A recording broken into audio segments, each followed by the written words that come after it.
everyone, so today's video is going to be a video all about medical trauma. Now obviously this video is another video for Disability Pride Month, where I kind of want to make at least one video a week about like disability related topics, and some of them are going to be like book related as well, because obviously this is a booktube channel, but I also just want to make a couple about like non-book related stuff, I guess. And yeah, this is one of them. Obviously, like I already said, this is going to be a video all about like medical trauma. Now before this year I actually didn't have that much medical trauma, which is kind of an achievement considering that I'm disabled, and I feel like as a disabled person it's kind of like a staple to have medical trauma, sadly enough. But yeah, before this year I actually didn't have that much medical trauma. I had a little bit, but then the beginning of this year happened, and yeah, I have a lot of medical trauma now. So yeah, I'm just gonna talk about that and how it affects me and stuff like that. So yeah, I'm hoping that filming this video is gonna be like a bit like cathartic to me, I guess, because obviously I don't have like access to therapy. I have mentioned this before in another video, but in case you don't know, like I don't have access to like therapy for my mental health because my dad refuses. So yeah, I'm hoping that this will help a bit, like talking about it. So yeah, let's just get into it. So like I already mentioned, before this year I already had some medical trauma, mainly from like doctors calling me like dumb or unintelligent. So most of it was verbally, but after this year it's also now like physical stuff, like being held down, being forced to do something, stuff like that. I'm not going to go in detail just because that makes me very uncomfortable, and while I do want to be like open about this and make this, like I already said, like cathartic for myself to talk about, I don't want to go in detail just because I don't think I can finish this video then, because I'm gonna get too anxious, and I'm already anxious enough to begin with. So yeah, it's now also like physical stuff. And yeah, I feel like, in my opinion, like doctors remind me a lot of teachers in a way that like they seem to hate the people that they work with. Like I feel like a lot of teachers just have like a hate against children, and a lot of doctors just have like a hate against their patients, which again I don't really understand. Like especially doctors, like you study for so long to become a doctor, and then you absolutely despise your job. Like how does that happen? Like how do you study for so long and not realize that it's not for you, you know? And yeah, a lot of doctors that I've met, like a lot of them just don't really have a lot of compassion. Now I'm not saying that there aren't like good doctors out there, in the same way that there are like good teachers out there, but I feel like when it comes to doctors and teachers, they specifically like their, students or patients that are like the norm, like the ones that they expect and the ones that they're used to. And then when they get like, a student or a patient that is not in the norm, which I am obviously for both of those occasions, I am not the norm. Like I am someone who's disabled, and I struggled in school and at the doctor's obviously. And I feel like because of that, they don't really like you a lot because you're more difficult to deal with than the other kids, and because of that they kind of take that out on you, even though it's not obviously like your fault that you are like disabled and you struggle in school, or you struggle to do like a specific test at the doctor's. But they still take it out on you just because they get annoyed that you're, again, not like the normal like patient or student that they're expecting. And yeah, I feel like, again, as someone who has experienced both, I feel like there's very much like a correlation between the two of them. Like doctors and like teachers remind me a lot of each other. And yeah, again, I'm not saying that there aren't like good teachers out there. I'm not saying that there aren't good doctors out there. I've met good teachers and good doctors, but there's not a lot of them. And again, like I already said, like for the handful of like good doctors and good teachers that I've met like a ton of bad teachers and a ton of bad doctors. And yeah, obviously, again, as someone who used to go to school and someone who has to go to the doctor quite regularly, like I deal with that stuff a lot. And to deal with like, bad doctors almost every single time that I go to a doctor, it's obviously not fun for me.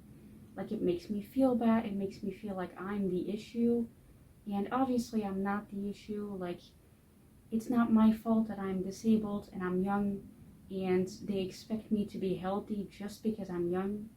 Like, that's not my fault. Like, this is just the way my body was made. And yeah, I feel like a lot of doctors don't really realize that it's not my fault that I'm like this. And again, teachers are kind of like the same for me. They don't realize that it's not my fault. And yeah, now because this new like medical trauma that is way worse than my previous medical trauma happened at the beginning of the year, and it's now like a couple months later, like obviously I am kind of getting over it. Like, I don't think I'll ever be over it because I'm gonna be anxious every single time that I think about it or something similar happens. I'm not gonna give an example just because that makes me feel too vulnerable, but let's just say that like it has to do with an eye doctor, and getting stuff done to your eyes is already like, anxiety inducing enough. Like, having it go bad and having the doctor be like really rude and aggressive towards you is even worse, because your eyes are obviously like a very vulnerable part of your body, and one wrong thing can like completely destroy them basically.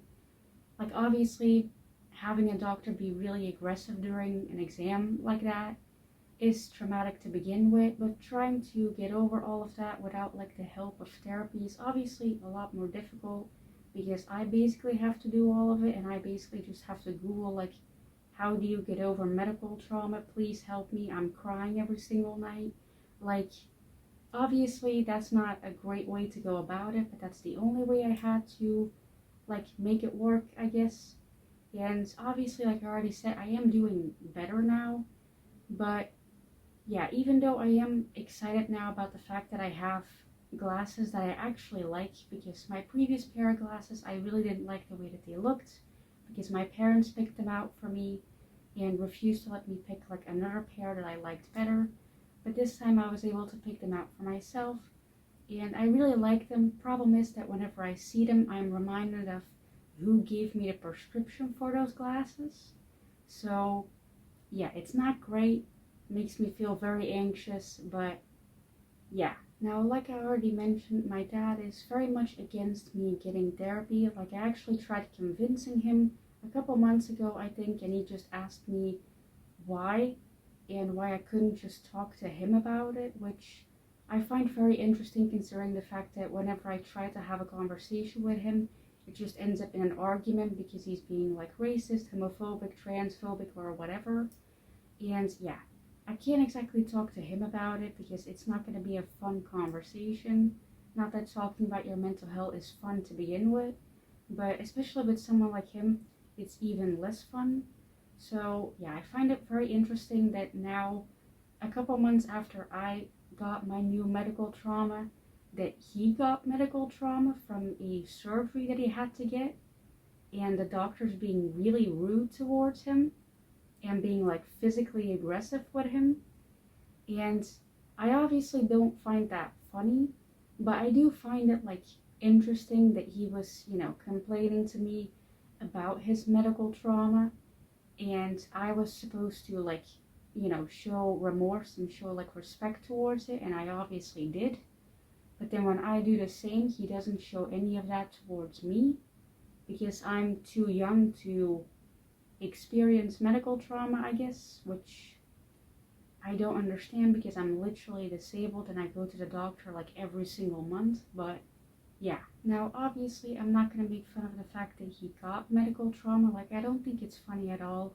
Like, I think what they did to him is horrible, but I do find it very interesting that I'm supposed to like show remorse, and when I try to even mention my medical trauma, he completely like waves it away and says, oh, that was nothing, you weren't listening to what the doctors were saying, you weren't doing what you were supposed to do. Don't really understand that whole argument of like, my medical trauma is worse than yours. Like, I don't really get it. And yeah, again, I don't find it funny that he got medical trauma. I'm glad that he's getting over it, but again, I do find it a bit weird that his medical trauma is like important and should be respected and mine shouldn't.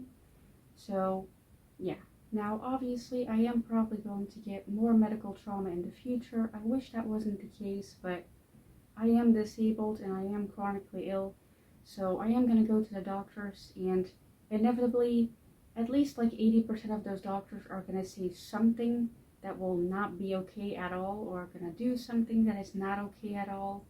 But yeah, that's just something that I have to deal with, I guess. I literally have an appointment at the beginning of August, and literally if I read like the reviews of this doctor, like at least half of these people will write in their reviews that this doctor was very mean and very aggressive towards them and yelled at them multiple times. And yeah, so I hope that that appointment won't go like too badly, but I have a bad feeling about it, considering that all of the people who said that they were like, yelled at by this guy were like people who were like me, like younger people with, disabilities, and a doctor who was not like educated in like, disabilities like mine is not going to fully understand, and it's just going to think that we're faking. And yeah, I'm not really looking forward to hearing a doctor like yell, "You're faking your symptoms" at me. Like, I'm not looking forward to that. I do think that my dad is allowed in this doctor's appointment, because even though like I don't really have like the best relationship with my dad, obviously, I would really like him to be there, just because he is like, a grown man.